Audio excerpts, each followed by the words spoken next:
Hello, everyone. Hey, guys. So one of the benefits, Sam, of going viral with your pitch on Den of Dragons is that Tinie Tempah could be watching and decide that he wants to get involved in your business. And that's exactly what you said happened. That is what happened. So, Tinie, aside from Sam's pitch being so smooth and well received by the judges, what inspired you to say, you know what, I've got to get involved with Gener8? That's a really good question, actually. I think it was Sam's age. I think it was seeing like a fellow millennial. I didn't really know how old he was at the time, but I could tell, he was around a similar age to myself. And I think it was also what his brand and his business represented. The fact is, our data is being shared and sold essentially without our consent and without our knowing, and it's happening as we speak. And we don't really have much say. There's not much knowledge about what we can really do about it. And for me, this was the first time I heard a real kind of rational solution, either being able to stop it from happening entirely or allow it to happen, but take a share in some of the profits that are being made. And I thought it made sense. And there needs to be more applications that are serving their consumer versus the other way around.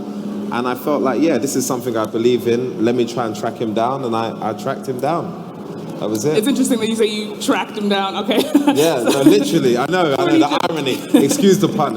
Yeah, of course. No. Yeah. And so I want to talk about the pandemic and just how that's been impacting Gener8's trajectory, but also your personal trajectory. So Sam, you went viral in the middle of the pandemic earlier this year, and internet usage, people surfing the web, going on social media, that's been said to have increased during this time.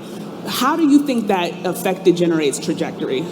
So, in general, I think as an early stage startup, COVID and the pandemic has been incredibly challenging. I think all businesses have had to do three things, and that's respond, rebuild, and recover. Respond by cutting their cost base, rebuild by revisiting their fundamentals and seeing what they need to change, and recover by continuing user growth or implementing new revenue streams.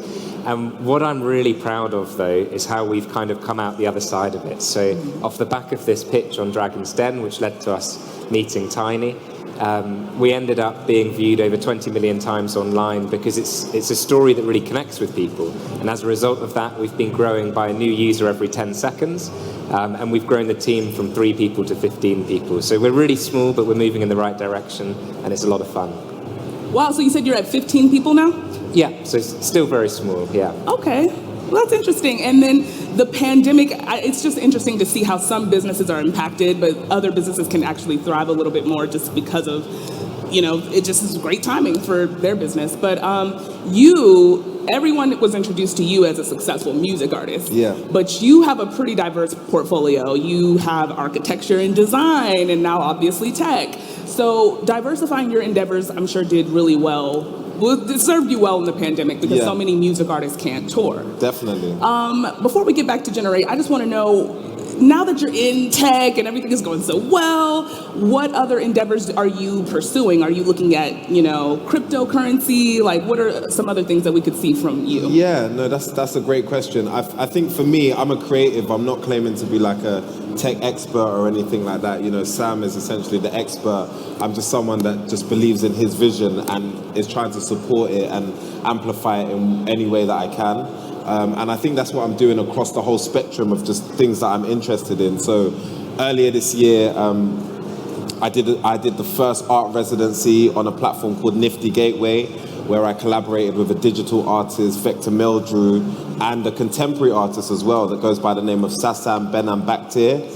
And we basically did a collection of about 6 pieces, all kind of multimedia pieces. So a bit of music, a bit of digital art, and obviously, contemporary art as the foundation. And that all sold out, and that went incredibly well. And so really and truly, I'm just kind of putting whatever I feel creatively, I'm passionate about, I just want to pursue it and hopefully do it justice. That's basically it. Okay. Now, I want to know from either of you, I know, Sam, this is probably like something that you're like, you got the answer for. But What do you think the average Gener8 user is most interested in when they come to the platform? Do you think it's the option to privatize their data or to monetize their data?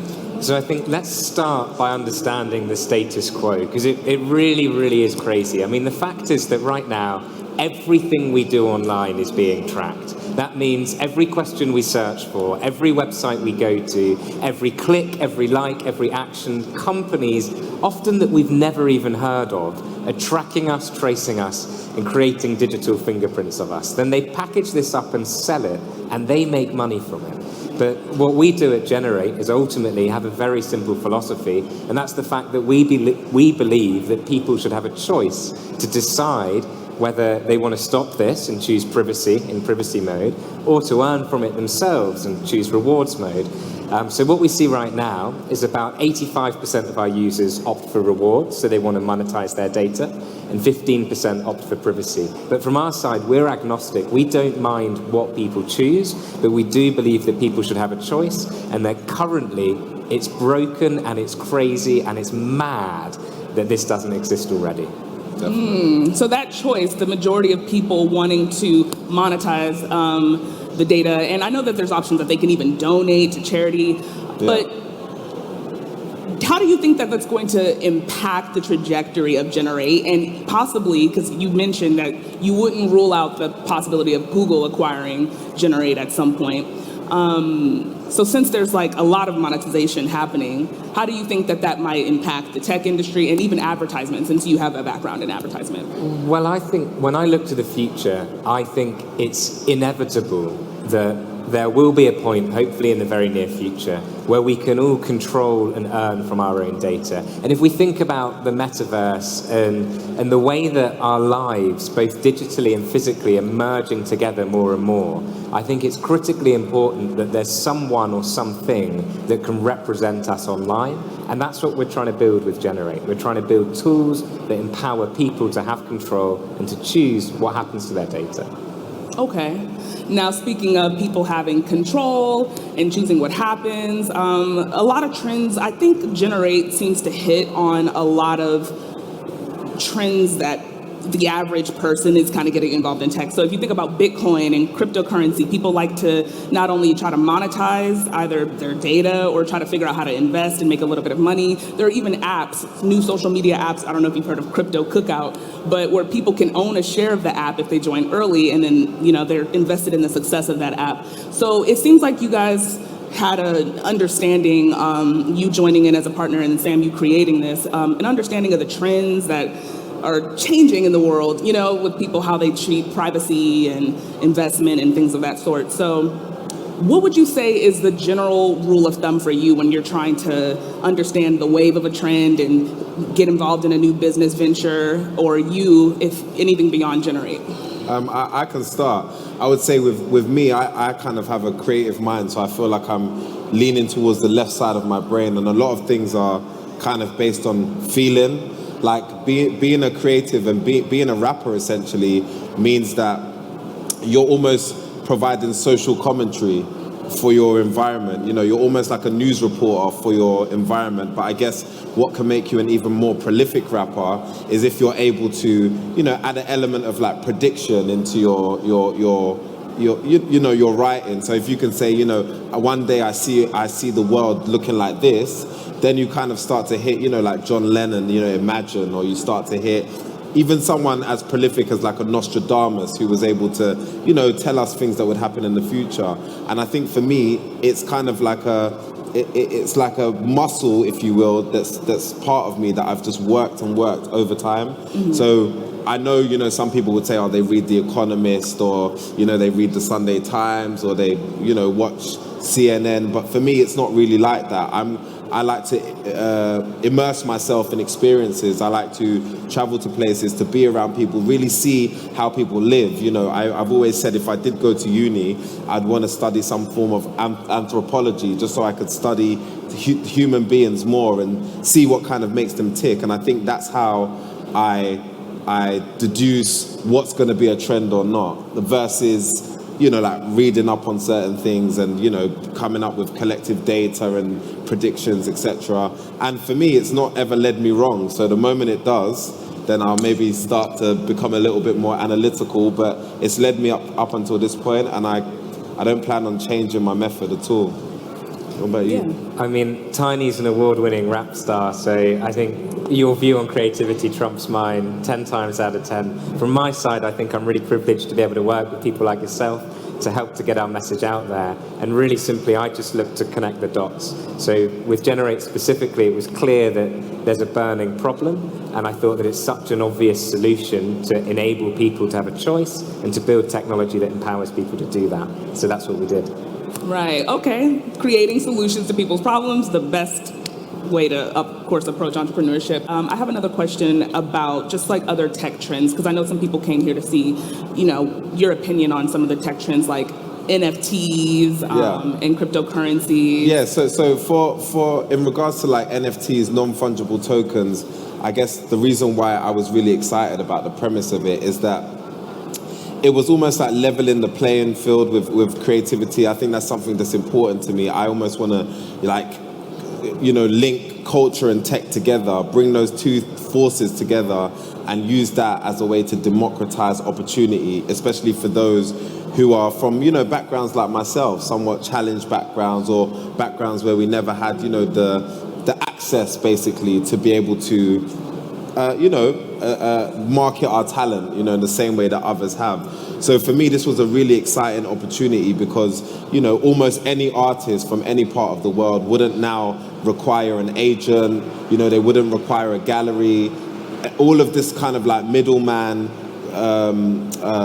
factor in the business would kind of be removed. And for me, that was very exciting because as a musician, obviously attached to a record label, that's kind of all I know. You sign this contract, you essentially work for the record label and you live off royalties. Now there's an opportunity to create smart contracts that don't require any lawyers. Everything is on a blockchain, for all to see. And anytime it's sold on, the artist, gets a little share of more and more profits, and that's how things should be. And so as an artist, I felt like it was only right to, pivot into that space and try and do something that was quite trailblazing, just so people from the music community could see that, the days in which the music business will be operating like this are nearly over. It's coming to an end, because this technology has the opportunity to really revolutionize things, not only for artists, but for all types of creatives.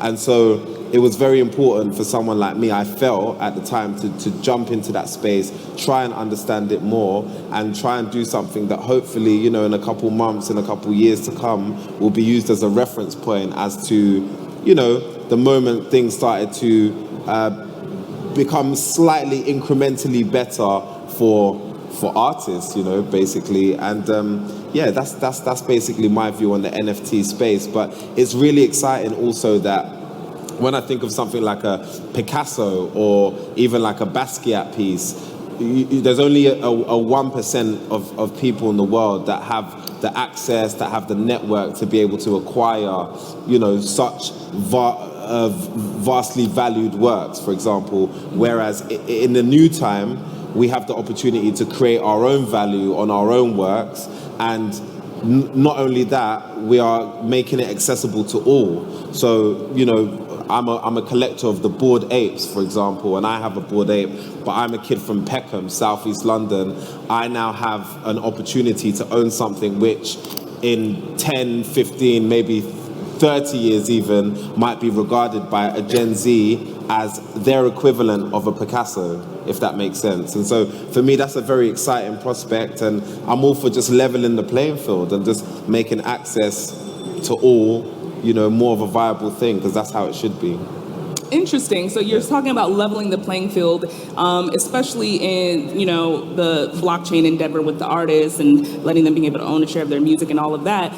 Do you, as someone who has that background in advertisement, which kind of led you to make Gener8 and focus on the issues with online advertisement, are you looking at other trends and other things that are other problems that essentially you want to solve? Absolutely. So something that I'm really, really excited about that we talked to the press about yesterday was the fact that we're building some technology that we're calling a data wallet, which launches in Q1 next year. And the idea is really simply that all of these big tech companies hold so much information about us, but we don't really know what they hold, what they're doing with it, or what we can do about it. So we're building an app called the Gener8 Data Wallet, which will empower people to be able to click on a button, and we will pull in and display all of the information that these companies hold on you, and then we'll give you a choice to remove it from them, or even cooler, to be able to make that data work for you, where we can anonymize it and monetize it on your behalf so that you're rewarded for your data and you're getting a cut, you're getting a share.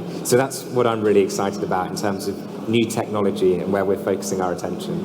Okay, so I just want to understand really quickly, the app, this data wallet, how it differs from Gener8 using like it as a search engine. Sure. So on desktop, we're a browser. That means we're the portal for how you access the internet, and we give you a simple choice between rewards mode and privacy mode.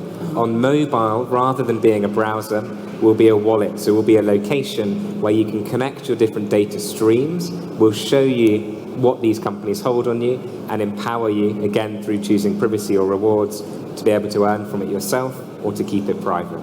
Oh, nice. So all the different companies, it could be Facebook and social media sites and... All of the big tech companies that we're familiar with, yeah. So I could see you becoming a little bit of a, the big tech companies might worry about you in the near future. What would you say if because you already mentioned that if Google acquired you, that'd be one thing, but what would you say if Facebook or Instagram or somebody like, Mark Zuckerberg comes in and wants to acquire Gener8 at some point? So we're focusing on growing and on building meaningful technology that empowers people. So that's really what 100% of our time is spent on. And right now, what's really cool is we're actually talking with major telcos and device manufacturers about having Gener8 pre-installed onto tens of millions of machines. So that's where our focus, energy, and attention is going right now. Okay, well, that's awesome. Well, thank you so much, Sam. Thank you so much, Tinie Tempah. It was great speaking with you all.